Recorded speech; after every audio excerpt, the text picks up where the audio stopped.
We remain steadfast in our commitment in delivering local news that matters, stories that inspire, enriching the lives of Filipinos in Mindanao, in the Philippines and across the globe.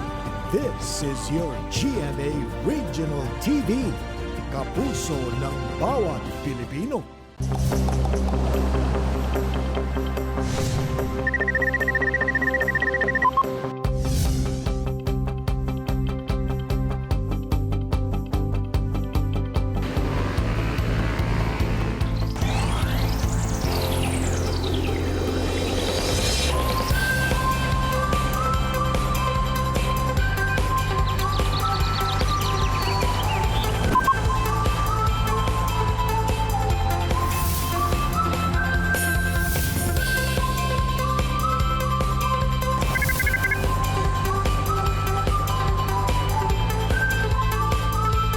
Kini ang At Home with GMA Regional TV.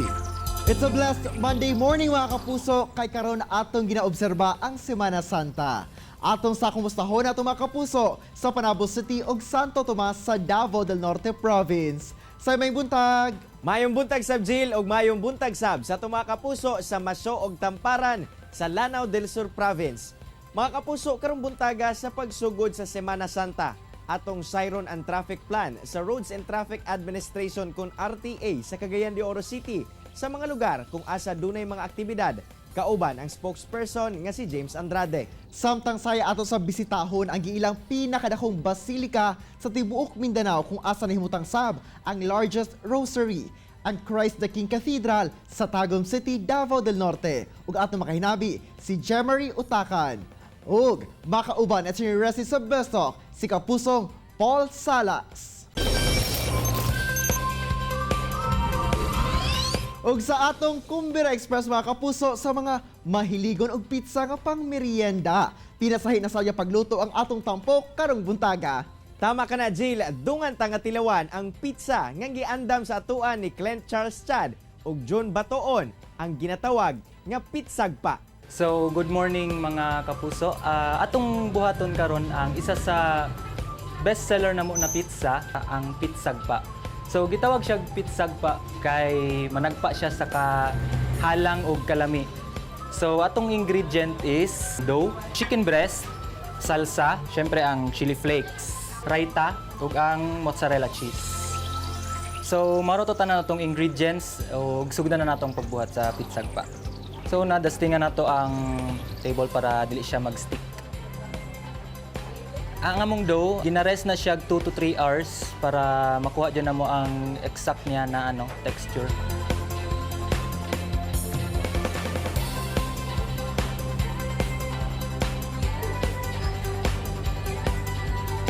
So, butang na nato atong peel. Siyempre, butang na nato dusting na flour para di siya mag-stick. Then next, pwede nato ibutang ang raita. Raita is mixture siya sa mayonnaise, yogurt, salt, and pepper. Then pag after sa raita, pwede natin ibutang atong mozzarella cheese. Then pag human sa cheese, ang chicken breast. Then ang salsa.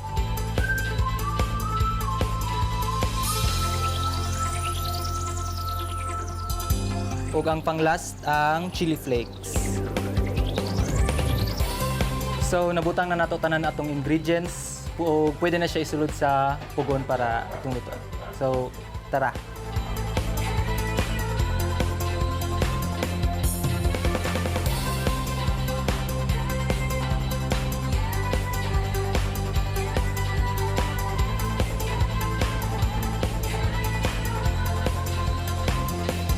Mga kapuso, after 1 minute, luto na ang atong pizzag pa. Ug karon, pwede na nato tilawan.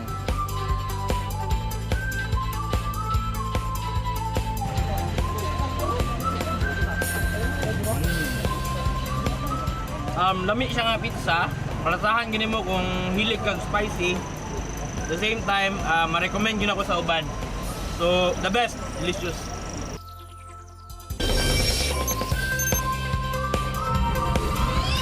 Mga kapuso, sanglit nagkaduol na ang atong pagdumdum sa banal nga mga adlaw. Atong sayron karong buntaga kung unsa ba ang mga kausaban nga ipatuman sa Roads and Traffic Administration kon RTA sa mga balaod trapiko sa syudad. Labi na sa mga dalan, duol sa mga simbahan. Subay ni ana atong makauban karong buntaga ang spokesperson sa RTA na si Sir James Andrade. Sir James, mayong buntag og dayon sa At Home with GMA Regional TV. Kamusta? Yes sir, unas tanan may buntag o sa tanang suking titanaw og di paminaw may buntag sa inyong tanan. Sir James, unang-una, bisan pa man pandemya, dili na to malikayan no, nga manggawas gayod ang mga deboto sa mga dalan aron ipakita ang ilahang pagtuo. Apan sa RTA nga bahin, unsa ba inyuhang adjustments ni ana? Well sir, sa atong mga adjustments sa dili gid nato ingon nga ipahunong ning maong aktibidades sir no. But then given sa to ang situation karon labi na sa pandemic, atong gina-encourage ang public nga dili lang sa unta sila manggawas, but then given for the fact nga di na to mapugnan ang ilahang pagtuo no. So that's why we still encourage them to follow the protocols for COVID-19 measures. So gina-encourage ko na to sila sa pagkaron nga dili sa sila mogawas, kailang panimalay or kung galin dili gid maiwasan nga lagi kay devoted man ta no sa atong mga isikaiya nga tinuan. To sila encourage to follow the protocols gihapon no.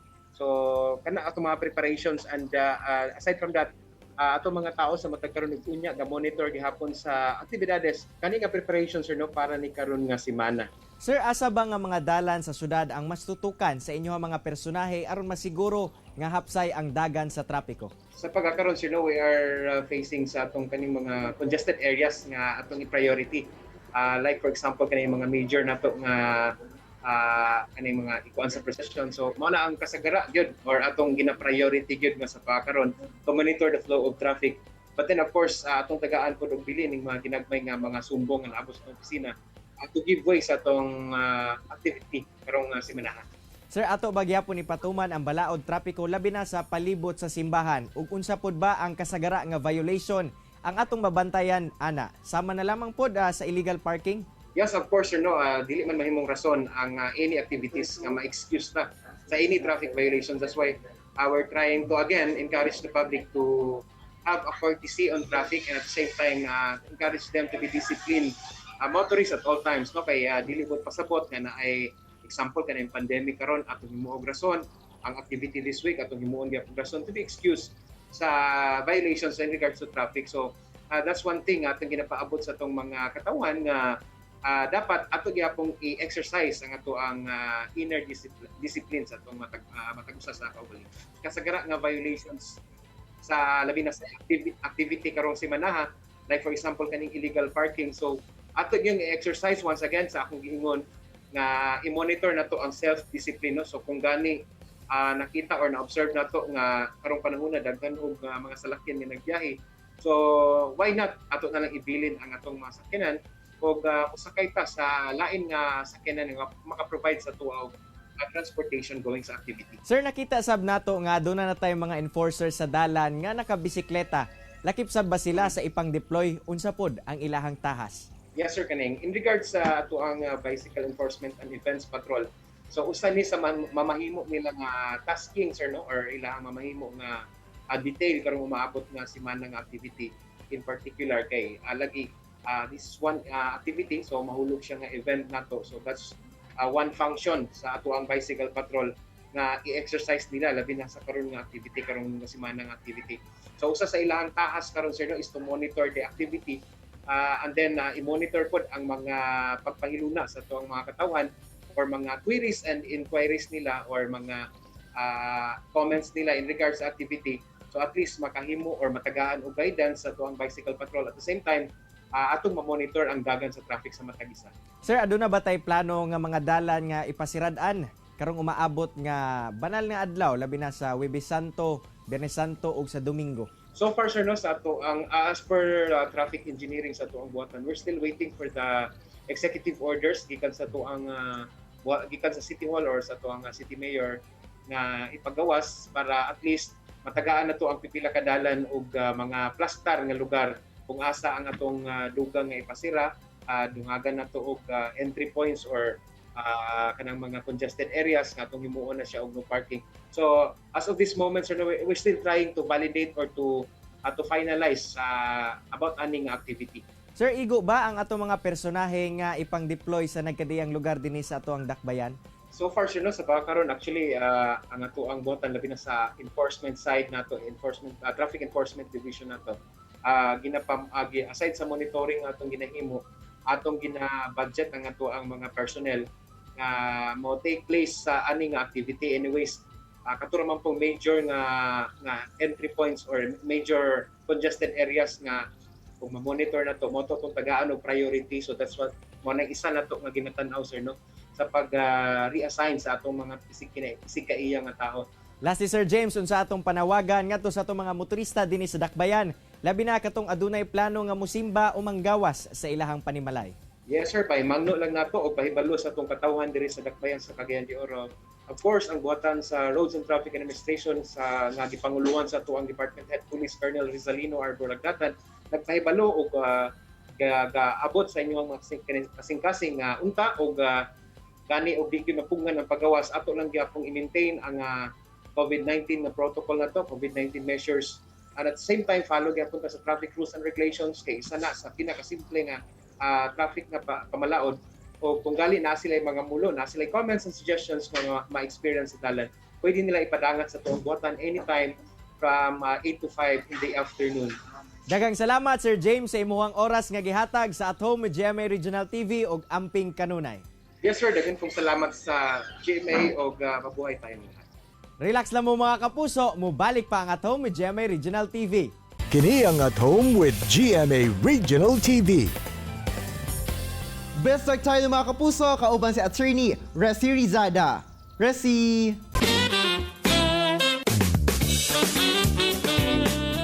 Daghang salamat, Virgil!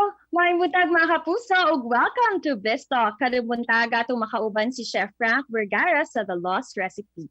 Walay lain pa kundi si kapusong Paul Salas. Maayong buntag, Paul, and welcome dito sa At Home with GMA Regional TV. How well are you doing right now? Thank you po. I'm feeling great. Nandito kami sa taping ng The Lost Recipe, Lock-in Taping. Excited kami na kwentuhan mo kami naman about your taping. But before that, we'd love to know, kumustahin naman, kumusta ang iyong quarantine life? Ano ang pinagkaabalahan mo sa bahay? Siguro nagbigay lang din ng time para sa family kasi kasama ko pa yung family ko sa bahay. And siyempre, andun pa rin yung pag-aaral sa pag-acting, nanonood ng mga movies, Netflix. That's interesting. And I think you also made headlines. Ang daming na-curious paano mo daw na-achieve ang yung six-pack abs. Baka pwede naman ma-share mo, konting-konti lang yung fitness journey. Dahil simula nung 18 years old kasi ako, nag-workout na ako. So parang anti-stress ko na lang din siya. Nung una, hindi ko naman siya tinignan as may goal ako sa aking body. That's nice. Ang anti-stress namin, Paul, ay kumain. Ikaw, exercise. Very nice. Naman tayo. Workout tsaka kain muna. Yun nga eh. But of course, I think you started also your career sa showbiz, Paul, diba in 2004 sa Starstruck Kids. Balikan lang natin ng konti lang. What do you remember most about your experience with Starstruck? Naalala ko po, nasa Iloilo ako noon. Tapos nanonood ako ng GMA. Tapos nakita ko na magkakaroon nga sila ng Starstruck Kids. So hanggang ngayon, kahit 5 years old pa lang ako noon, naalala ko na pinipilit ko talaga yung parents ko na lumipad kami sa Manila para mag-audition sa Starstruck Kids. So napilit ko naman sila kasi nag-promise ako na mag-aaral lang mabuti, ganyan. Kasi gusto ko nang sumali doon sa Starstruck Kids. So ayun, nung pagkapunta ko naman ng Manila, thank God nakuha naman ako sa Starstruck. Worth it naman yung pagpunta ko. Yes, and look at where you are right now. Kaya nga, congratulations for The Lost Recipe. How do you feel naman sa mainit na pagtanggap ng ating mga kapuso viewers sa bago mong show? Loved. I feel loved kasi grabe yung pressure din sa amin, hindi lang naman sa akin, kundi kila Kelvin, kila Mikey, kila Thea, sa lahat ng cast. And nag-acting workshop kami, workshop kami kung paano yung tamang hiwa, ganun. So, lahat ng efforts nilagay din namin para din ma-entertain sila. So, sa ngayon, parang confident na kami na napapanood yung show namin, nagugustuhan nyo. So, okay yung pagod na lahat ng pinagdaanan namin. Tell us about your role here naman, Paul, at saka how different is it from the other characters that you've portrayed before? Last kasi, Descendants of the Sun, ako yung gangster na naging sundalo doon. So, syempre, sundalo, laging dapat matipuno, diba? Brave, ganyan. Ito man kasi si Frank, ako yung best friend ni Apple, na si Mikey, na magkakagusto din sa best friend. So, medyo rom-com, gano'n, malayo sa Descendants of the Sun, malayo sa sundalo na role. Tapos, yung role ko dito is magiging artista ako dito sa show, magiging singer, nagigitar.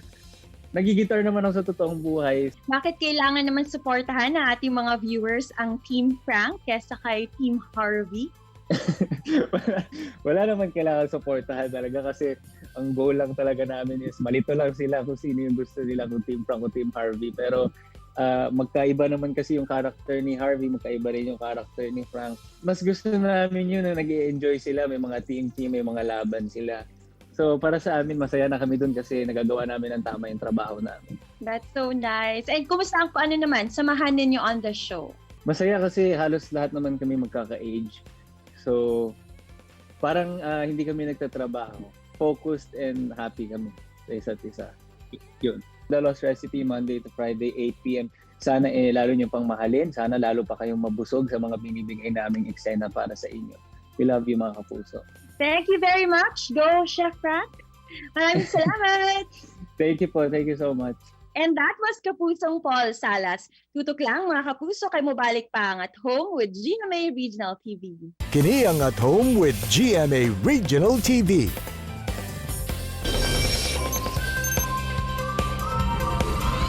Mga kapuso, karong Holy Monday, atong bisitahon og sayron ang istorya sa pagtukod sa Christ the King Cathedral sa Tagum City, Davao del Norte. Kauban ang Christ the King officer nga si Jemary Utakan.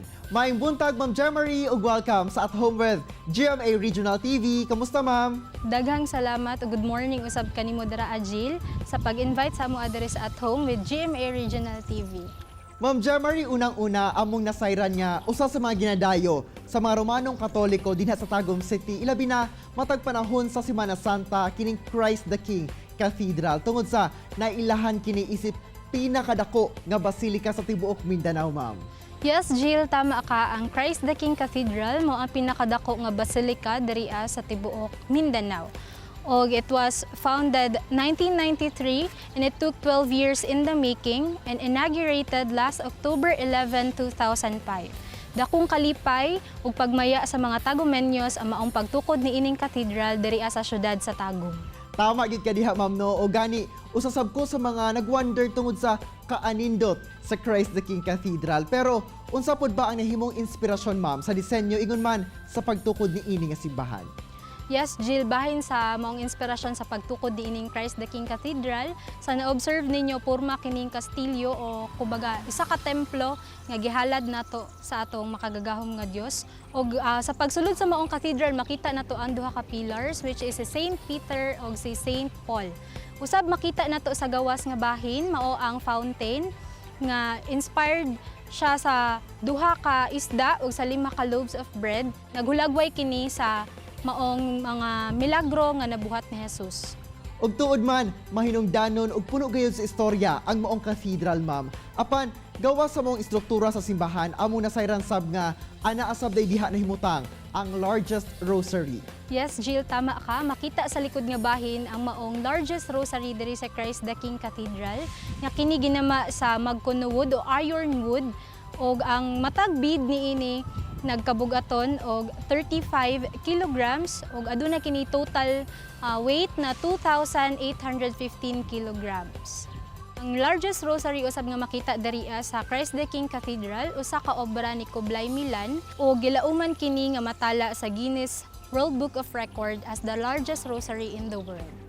Apan gawas ni ini, Jill, makita usab diriya sa Christ the King Cathedral ang maong 14 Station of the Cross di napahimutang kini sa kilirang bahin sa Christ the King Cathedral ug ang unang istasyon makita dito sa may garden ug ang ika-14 nga istasyon makita ang naa sa kulikod mao ang Risen King or ang ika-14 Station of the Cross. O kay lagi matag tuig ma'am no, labi na sa mga previous years, matag Semana Santa, kining Christ the King Cathedral ang usa sa mga ginadayog yun sa mga deboto. Apan, unsa ba ang kining pagpangandam ninyo karong panahon na ma'am sa Semana Santa ilabi pa nga dunay hulga sa atong panlawas tungod ni ining COVID-19? Actually, Jill, grabe ang maong pagpangandam karon sa simbahang Katoliko. Unlike last year, aduna na kitay pagpahitabo sa atong Holy Week activities. Pero kinahanglan usab kita mo follow sa maong mga health protocols nga gihan-ay sa ato sa gobyerno. Mao kini ang pag-scan sa atong QR code, pagpang-alcohol or pag-sanitize, pagsuot og face mask ug ang proper na social distancing. Daghan kay salamat sa imong panahon ug pagdalit sa mua og inspirasyon kabahin sa istorya sa Christ the King Cathedral diha sa Tagum City, Ma'am Jemary Utakan. Thank you po, Jill, sa pag-invite sa amua ug sa tanang kapusong Mindanawon. Maayong buntag ug God bless us all.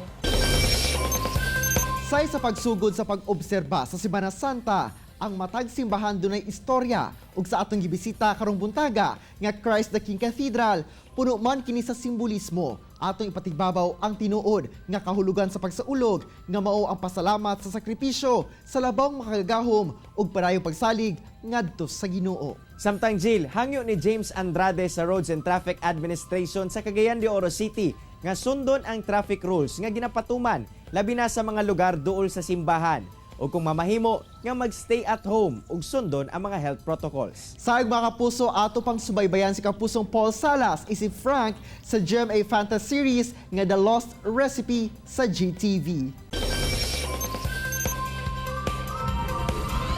Mga kapuso, unta na inspire ug nakakaton kamo sa gi-share sa itong mga bisita karong buntaga. Sama na lang sa panultihon ni Pope Francis nga during Lent, let us find concrete ways to overcome our indifference. Mga kapuso, makita pagbalik ang atong episode pinagi sa pagbisita sa www.gmaregionaltv.com. Ug ayaw kalimot, mag-subscribe sa official YouTube channel sa GMA Regional TV. See you tomorrow mga kapuso, ug always remember that God is good all the time. Ayaw sab kalimot sa pag-smile. Amping! Stay home, stay safe, and stay healthy mga kapuso. Ako, si Cyril Chavez. Kinisab si Argil Relator. Buong puso para sa kapuso.